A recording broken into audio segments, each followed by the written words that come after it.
फ्र्यागले हान्छै क्या 10 हान्छै क्या फ्र्यागले किल चोरेर भए पनि हान्छै क्या 10 हान्छै क्या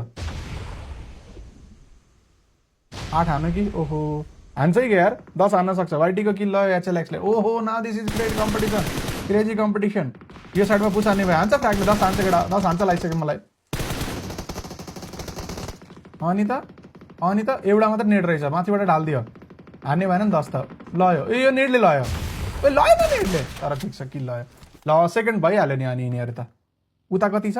फ्र्यागले क्लच हान्छ र अब 1v3 हान्नु पर्यो कसको पोइन्ट धेरै हुन्छ हो जोडे होइन मैले 16 + 5 21 पोइन्ट त 16 + 6 22 पोइन्ट त डिआरएसको कन्फर्म भइसक्यो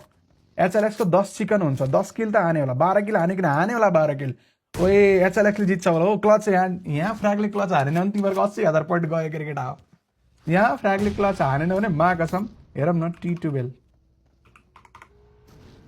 अनि 13 10 23 भइहाल्यो नि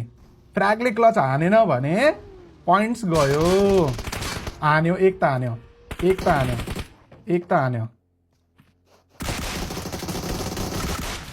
दुई हान्यो उई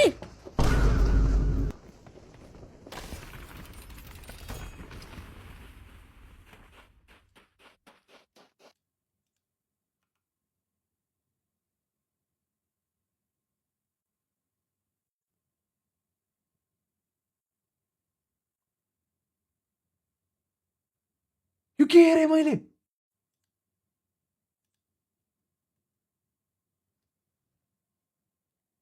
What the fuck just happened? Damn bro, crazy यार ल तिमीहरूको पोइन्ट्स पनि किकमा डबल भयो 1.7 को अडमा तिमीले पोइन्ट्स डबल पायो एचएलएक्समा हालेका साथीहरू close but so sorry for you guys What the hell?